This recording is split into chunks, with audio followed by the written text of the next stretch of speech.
History of WTO।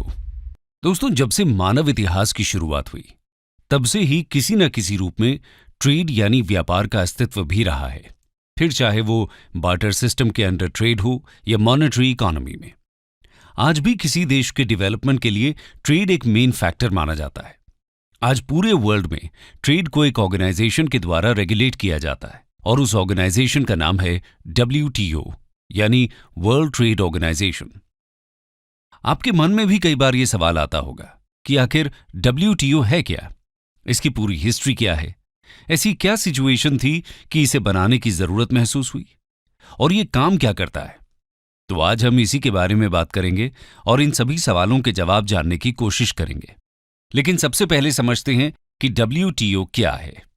World trade organisation यानी WTO 164 countries से बना एक इंटर गवर्नमेंटल ऑर्गेनाइजेशन है जो वर्ल्ड की कंट्रीज के बीच ग्लोबल ट्रेड रूल्स बनाता है और उसे फॉलो करवाता है।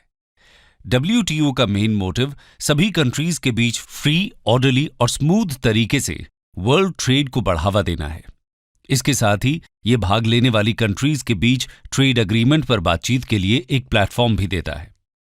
WTO इंटरनेशनल ट्रेड में प्रोडक्ट्स, सर्विसेज और इंटेलेक्चुअल प्रॉपर्टी को रेगुलेट करता है और पार्टिसिपेटिंग कंट्रीज के बीच में ट्रेड एग्रीमेंट्स होने पर नेगोशिएशंस भी करता है। आइए जानते हैं इसकी शुरुआत कैसे हुई।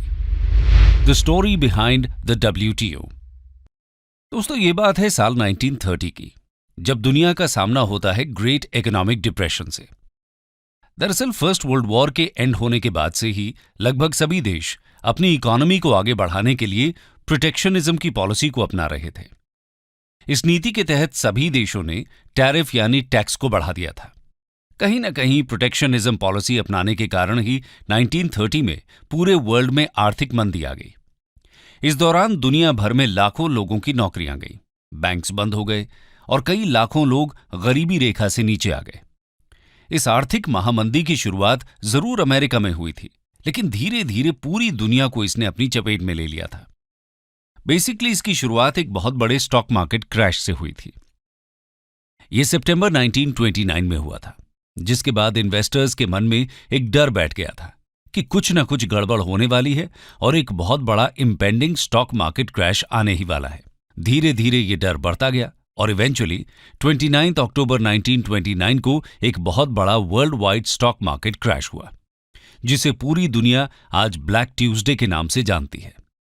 इसी को आर्थिक महामंदी की शुरुआत माना जाता है। ये आर्थिक महामंदी कितनी बड़ी थी, इसे आप एक एग्जाम्पल से समझ सकते हैं।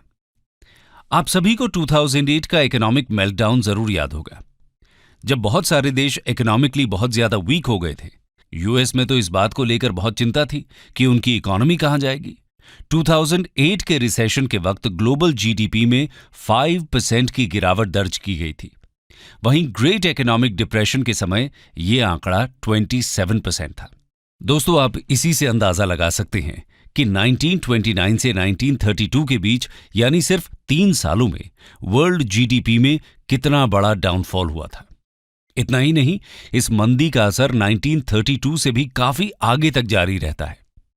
आप इमेजिन कर सकते हो कि कितनी बड़ी आर्थिक मंदी आई थी। अब यह समझ लेते हैं कि इसका उन देशों के लोगों पर क्या प्रभाव पड़ा। इस चीज को समझने के बाद ही हम समझ पाएंगे उन देशों ने जो कदम उठाए वो क्यों उठाए। इस आर्थिक महामंदी में 10,000 से ज्यादा बैंकों पर ताला लग गया, जिसकी वजह से 90 लाख लोगों की सेविंग्स जो कि बैंक्स में रखी हुई थी वो खतरे में आ गई। उसके अलावा जिन लोगों ने लोन ले रखा था वो लोन और ज्यादा बढ़ गए, क्योंकि प्राइसेस और इनकम दोनों करीब 20% से 50% तक गिर गए और डेट्स जो थे उतने ही रहे। तो आप समझ सकते हैं कि जब इनकम उतनी होगी नहीं और जॉब भी नहीं होगी तो लोग अपनी उधारी कैसे चुकाएंगे। इस आर्थिक महामंदी की वजह से कई लोग, खासतौर पर जो लोग यूएस में थे, वो पॉवर्टी की ओर धकेले गए।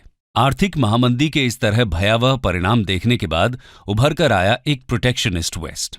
प्रोटेक्शनिस्ट वेस्ट यानी जैसे ही आर्थिक महामंदी ने अपने साइड इफेक्ट दिखाने शुरू किए, तब बहुत सारी इंडस्ट्रियलाइज्ड कंट्री डर गईं और उनमें से सबसे पहले यूएस ने इस आर्थिक महामंदी यानी इकोनॉमिक ग्रेट डिप्रेशन को काउंटर करने के लिए यह कदम उठाया। इस कदम के तहत यूएस ने स्मूथ-हॉली टैरिफ एक्ट को 1930 में पास किया। इस एक्ट के अनुसार यूएस ने अपने इंपोर्ट टैरिफ्स बहुत ज्यादा बढ़ा दिए। मतलब अगर यूएस में आपको कुछ भी इंपोर्ट करना है तो उसके लिए आपको बहुत हाई टैरिफ्स देने पड़ते थे। यूएस के इस कदम को देखकर बाकी वेस्टर्न डेवलप्ड कंट्रीज जैसे कि Britain, Germany, France, Netherlands, Belgium etcetera ने भी सिमिलर एक्ट्स पास करना शुरू कर दिए। इससे अल्टीमेटली ये हुआ कि सिर्फ यूएस का ही नहीं बल्कि बाकी इंडस्ट्रियलाइज्ड वर्ल्ड का इंपोर्ट और एक्सपोर्ट भी करीब 40% से 60% तक डिक्लाइन कर गया। आज बहुत से इकोनॉमिस्ट और हिस्टोरियन ये मानते हैं कि ये एक बहुत बड़ा रीजन था इस आर्थिक महामंदी को और ज्यादा बढ़ाने का। उनका कहना है कि अगर ये एक्ट पास न होता तो इस महामंदी का इंपैक्ट इतना ज्यादा सिवियर न होता। इस एक्ट के अंदर इंपोर्ट टैरिफ इतना ज्यादा हाई था कि पिछले 100 सालों में इतने हाई टैरिफ सिर्फ एक बार 1828 में ही हुए थे। इतने ज्यादा टैरिफ होने की वजह से टैरिफ वॉर शुरू हो गया था और कंट्रीज के बीच जो इंपोर्ट एक्सपोर्ट था वो और ज्यादा कम हो गया। हम ये कह सकते हैं कि इस टैरिफ वॉर की वजह से ही कुछ ऐसी इकोनॉमिक रीजंस बने जो आगे चलकर कहीं ना कहीं सेकेंड वर्ल्ड वॉर को चिंगारी देने का काम करते हैं। इसके बाद सेकेंड वर्ल्ड वॉर में हुए आर्थिक नुकसान ने वर्ल्ड इकोनॉमी की हालत और ज्यादा खराब कर दी।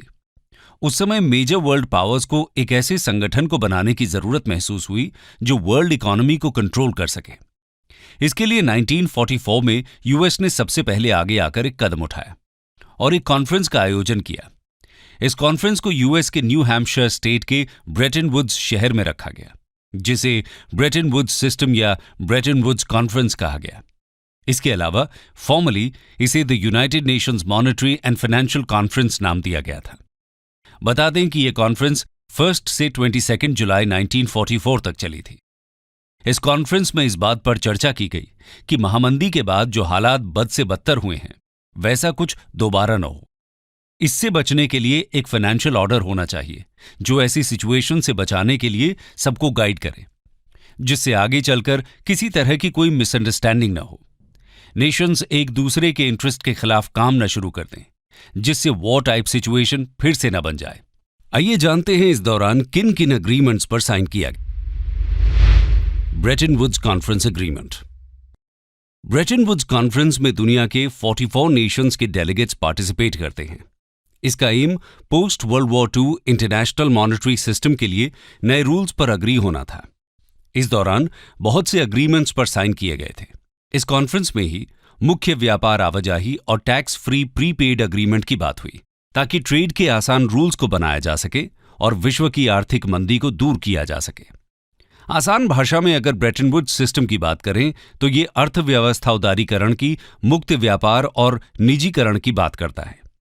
इसके साथ ही इसके तहत 30 संस्थाओं का गठन किया गया।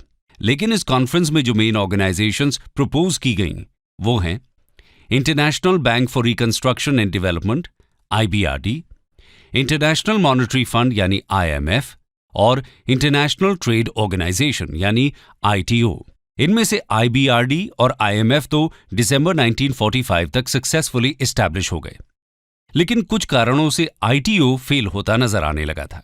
आइए जानते हैं ऐसा क्यों हुआ। Why did the ITO fail?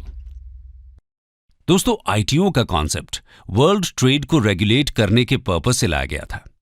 यह आइडिया तो बहुत अच्छा था, पर बहुत से देशों ने इसमें पॉजिटिव इंटरेस्ट भी दिखाया, लेकिन इसके प्रैक्टिकल इंप्लीमेंटेशन पर सहमति नहीं बन पा रही थी।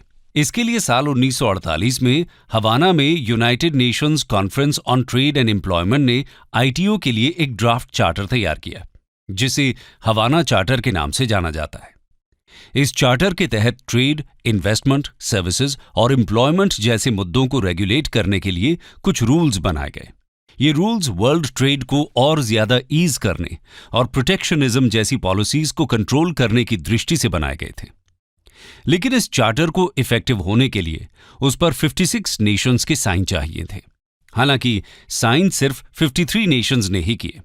समस्या सिर्फ इतनी ही नहीं थी कि सिर्फ 53 कंट्रीज ने ही साइन किए और 3 और साइंस बाकी थे, बल्कि इससे भी बड़ी समस्या ये थी कि साइन न करने वाले देशों में यूएसए भी शामिल था। जी हां दोस्तों, यूएसए को ITO का आइडिया पसंद नहीं आया और यूएस कांग्रेस ने इसे रिजेक्ट कर दिया। अब यूएसए जैसे इकोनॉमिक सुपर पावर के मना करने के बाद बाकी देश भी असमंजस की स्थिति में थे कि आईटीओ को आगे कैसे लेकर जाया जाए। बिना यूएसए के पार्टिसिपेशन के तो इसका सफल होना मुमकिन नहीं लग रहा था। लेकिन ये भी सब जानते थे कि ट्रेड को रेगुलेट करने के लिए एक ऑर्गेनाइजेशन की जरूरत तो है।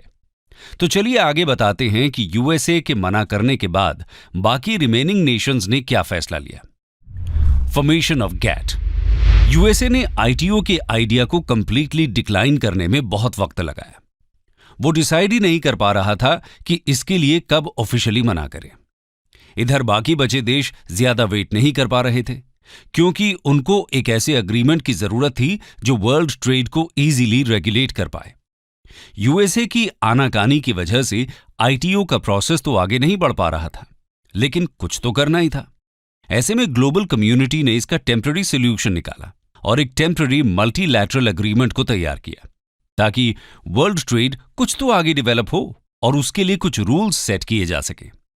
इसके लिए 30 अक्टूबर 1947 को जिनीवा में एक कॉन्फ्रेंस हुई। इस कॉन्फ्रेंस में ही टेम्पररी मल्टीलैटरल एग्रीमेंट को तैयार किया गया और इसको नाम दिया गया गैट, यानी general agreement on tariffs and trade. इसके पक्ष में 23 कंट्रीज ने साइन किए। सभी फॉर्मेलिटीज के बाद 1 जनवरी 1948 को गैट इफेक्टिवली अस्तित्व में आया। इसके मेन मोटिव में इंपोर्ट कोटा के यूज को खत्म करना और कमर्शियल गुड्स पर ट्रेड ड्यूटी को रिड्यूस करना था। इसके साथ ही गैट केवल मर्चेंडाइज्ड गुड्स पर ही एप्लीकेबल था और ये एक ऑर्गेनाइजेशन नहीं था, बल्कि सिर्फ एक अग्रीमेंट था।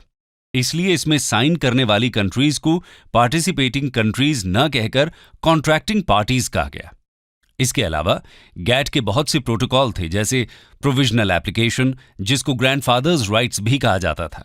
इसे आप ऐसे समझ सकते हैं कि मान लीजिए भारत एक देश है जो गैट की एक कॉन्ट्रैक्टिंग पार्टी है और भारत के कुछ डोमेस्टिक लॉज हैं जो गैट के लॉज से मैच नहीं होते हैं, तो भारत गैट की वही लॉज फॉलो करेगा जिससे उसको नुकसान ना हो, यानी ऐसे लॉज जो उसके डोमेस्टिक लॉज के साथ कंपैटिबल हों। इसी प्रोटोकॉल की वजह से गैट को बहुत फ्लेक्सिबल माना गया। इसी बीच साल 1950 में यूएसए ने आईटीओ पर अपना आखिरी फैसला ले लिया था। जब यूएसए द्वारा आईटीओ के आइडिया को साफ तौर पर इनकार कर दिया गया, तब सभी नेशंस ने तय किया कि गैट को ही आगे भी फॉलो किया जाएगा। चलिए आगे बढ़ते हैं और जानते हैं कि कैसे गैट से डब्ल्यूटीओ बना। Conversion of GATT into WTO. GATT का मेन मोटिव वर्ल्ड ट्रेड को प्रमोट करना था, लेकिन यह भी कुछ रीजंस की वजह से ज्यादा सक्सेसफुल नहीं हो पाई, जिसके बाद 1986 में यूरुग्वे में एक कॉन्फ्रेंस होती है जहां पर गैट को रिप्लेस करने की बात की जाती है। बहुत सी निगोशिएशंस के बाद 15 अप्रैल 1994 को मैराकेश ट्रीटी होती है और 1 जनवरी 1995 को इसी मैराकेश ट्रीटी के तहत ही वर्ल्ड ट्रेड ऑर्गेनाइजेशन यानी डब्ल्यूटीओ को ऑफिशियली फॉर्म किया जाता है। इसका हेडक्वार्टर्स जिनीवा, स्विट्जरलैंड में बनाया जाता है और इसका फंडामेंटल पर्पस है टू रेगुलेट इंटरनेशनल ट्रेड। दोस्तों, अभी भी आपके मन में एक सवाल उठ रहा होगा कि गैट को रिप्लेस करने की जरूरत क्यों आई और डब्ल्यूटीओ को क्यों बनाया गया। डब्ल्यूटीओ को क्रिएट करने के पीछे बहुत से रीजंस थे। इसमें मेन तो यह था कि गैट सिर्फ रूल्स और मल्टीलैटरल अग्रीमेंट्स का कलेक्शन था। उसमें इंस्टीट्यूशनल फ्रेमवर्क की कमी थी। उसके पास कोई फंक्शनल बॉडी नहीं थी जो इसके काम को रेगुलेट करे। वहीं डब्ल्यूटीओ को एक permanent full fledged international institution की तरह बनाया गया, जिसके पास अपना इंडिपेंडेंट सेक्रेटेरिएट है।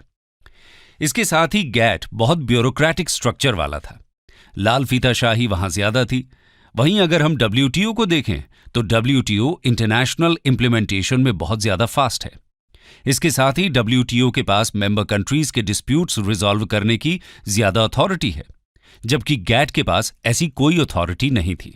दोस्तों, गैट सिर्फ मर्चेंडाइज्ड गुड्स की ट्रेडिंग रेगुलेट करने के लिए था, लेकिन डब्ल्यूटीओ बहुत सारी ट्रेडिंग एक्टिविटीज को कवर करता रहा है। वो मर्चेंडाइज्ड गुड्स के साथ इंटेलेक्चुअल प्रॉपर्टी की ट्रेडिंग को भी रेगुलेट करता है। जहां गैट को एक वीक डिस्प्यूट सेटलमेंट मैकेनिज्म के तहत टेम्पररी तौर पर बनाया गया था, वहीं डब्ल्यूटीओ को एक बेहतर स्ट्रैटेजी के साथ बनाया गया था। गैट की एक बहुत बड़ी प्रॉब्लम यह थी कि गैट के जो अग्रीमेंट्स थे उन पर इंप्लीमेंट करना मेंबर कंट्रीज की मर्जी होती थी, जिसकी वजह से बहुत सी कंट्रीज अपने कुछ लोकल रीजंस की वजह से भी कंडीशन को नहीं मानते थे और उसके लिए उन्हें किसी भी तरह अकाउंटेबल नहीं किया जा सकता था। लेकिन WTO में ऐसा नहीं है। WTO में जो कमिटमेंट्स हैं वो परमानेंट और रिलायबल ही रहेंगी। इन सब के अलावा एक बहुत बड़ा फैक्टर ये भी था कि जो डेवलपिंग कंट्रीज थी उन्होंने ये डिमांड की थी कि trade in agriculture and textile को भी इंटरनेशनल ट्रेड में शामिल किया जाए। दोस्तों, ये गैट में नहीं था। ये भी एक वजह रही WTO को फॉर्म करने की। आइए अब ब्रीफ में WTO के मेजर फंक्शंस को देख लेते हैं। Major functions of the world trade organisation. अगर हम वर्ल्ड ट्रेड ऑर्गेनाइजेशन के इंपॉर्टेंट फंक्शंस की बात करें तो ये इंटरनेशनल ट्रेड को एनहांस करने का काम करता है। साथ ही ये इंटरनेशनल ट्रेड के लिए रूल्स बनाता है और मेंबर नेशन से उन्हें इंप्लीमेंट भी करवाता है, और इंटरनेशनल ट्रेड के लिए मेंबर कंट्रीज को एक प्लेटफॉर्म प्रोवाइड करता है। इसके अलावा इंटरनेशनल ट्रेड से रिलेटेड डिस्प्यूट्स को रिजॉल्व करना भी इसका एक अहम फंक्शन है, और मेंबर कंट्रीज के बीच अग्रीमेंट्स करवाना भी इसी का काम है। इसका काम ग्लोबल इकोनॉमिक पॉलिसी को बनाने में इंटरनेशनल मॉनेटरी फंड यानी IMF और वर्ल्ड बैंक से कोलैबोरेट करना भी है। वर्ल्ड रिसोर्सेज को सही से और इक्वली यूज करना ही WTO का मेन टारगेट है। कंक्लूजन। तो दोस्तों, इस तरह सेकेंड वर्ल्ड वॉर के बाद ट्रेड को रेगुलेट करने की जरूरत महसूस होने पर एक ऑर्गेनाइजेशन की कल्पना की गई, जो कुछ सालों बाद WTO के रूप में बनकर तैयार हुआ। अपनी फॉर्मेशन से लेकर अब तक WTO ने इंटरनेशनल ट्रेड को ईज करने और उसे प्रमोट करने के लिए बहुत से रूल्स और रेगुलेशंस बनाए हैं। सबसे बड़ी बात यह है कि इसमें डेवलपिंग कंट्रीज की आवाज को शुरू से ही सुना गया है। ये अलग बात है कि कुछ मुद्दों पर अभी भी डेवलप्ड नेशंस और डेवलपिंग कंट्रीज के बीच सहमति नहीं बन पाई है, लेकिन हम उम्मीद करते हैं कि आने वाले समय में WTO अपने काम में और ज्यादा सफल हो और इंटरनेशनल ट्रेड और ग्लोबल इकोनॉमी को स्टेबिलिटी और ग्रोथ के रास्ते पर आगे लेकर जाने में सहायक हो। WTO के रोल के बारे में आपकी क्या राय है? हमारे साथ कमेंट सेक्शन में जरूर शेयर कीजिए। स्टडी IQ IAS, आपका सिलेक्शन हमारा मिशन।